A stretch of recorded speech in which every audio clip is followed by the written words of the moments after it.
Welcome back, students. So now we will be discussing the formation of National Assembly. In the earlier part, as I told you, how the voting took place, and in the voting, the third state members, they walked out of the assembly because they demanded one person, one vote, because there were many members, many representatives of different estates. All the uh, state representatives were not given vote. They wanted the voting to be done by the assembly as a whole. It was rejected by the king, and thus they left the assembly. They walked out of the assembly and they formed National Assembly at the tennis court.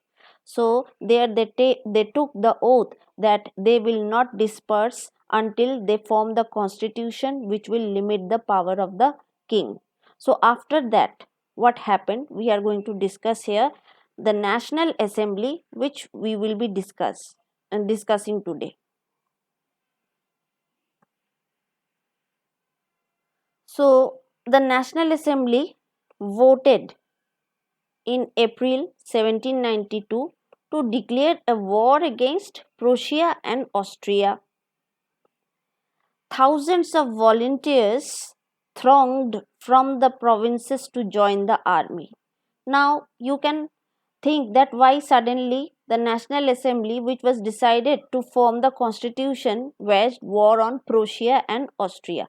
The reason was Prussia and Austria supported Louis XVI because Louis XVI took the help of Prussia and Austrian army to suppress this uprising of the third estate and the formation of the National Assembly, because he was in fear that once the constitution comes into existence, his power will be limited. So he wanted to take the help from other princely other states or other countries which were ruled by king or monarch. So Prussia and Austria were ruled by monarchs. So he took the help.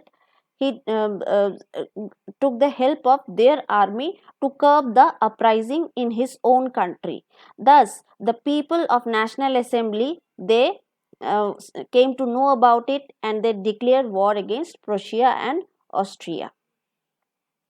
Now you can see here the National Assembly, they saw this war as of the people against kings, because it was not a simple war, it was a war against kingship, because Prussia, Austria were also run by kings. They wanted to curb the kings and their autocratic power, and thus they wanted to wage this war against the king and all the aristocracies of different parts of Europe.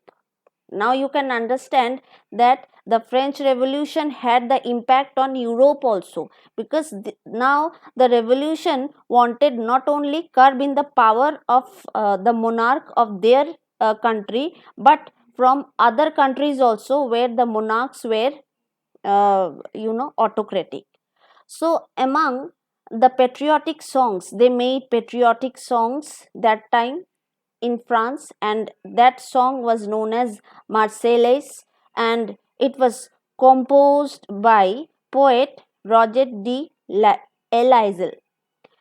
It was sung by the sung for the first time by the volunteers of Marseilles, who actually marched into Paris and so got its name as Marseillaise.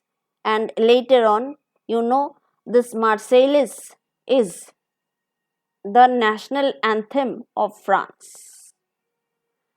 Now, the Revolutionary Wars brought losses. This war was uh, connected with revolution also, so it was known as Revolutionary War. So it brought about many loss, economic loss, social, political, every sphere there was loss. Already the French people were suffering from the king's policies, and the war brought about more misery in their life.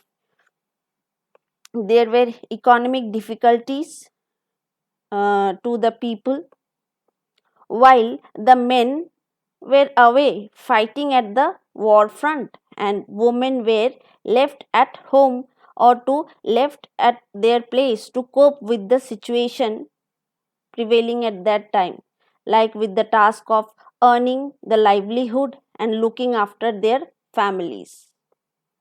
But still, they supported this war. Large sections of the population were convinced that the revolution had to be carried. They supported the revolution still with all their miseries, they supported because they were not at all happy with the king's policies. So, as the constitution of 1791 gave political rights, thus they wanted to get those political rights and thus they supported this war. And that can be achieved only when the rich sections of the society will not be there and they will be getting political rights. In the um, in this effort, political clubs also came into existence in France. These clubs, they were important rallying point for the people who wish to discuss government policies and plan their own forms of action. So their political clubs were very important in France because these political clubs, let me tell you again, I am underlining this part second time. The reason is political club is very important because these political clubs led to the French Revolution to the next level, which we are going to discuss in the next video. So whatever we have discussed so far was the social, political and economic causes of French Revolution, which you have to make the notes. And if you have any doubt, you can ask me in my personal window and I will give answer to it. But I have written all the social, I have explained all the social, political and economic causes of the French Revolution. So uh, you make the notes of these points and then we will be proceeding further to the next stage of the revolution.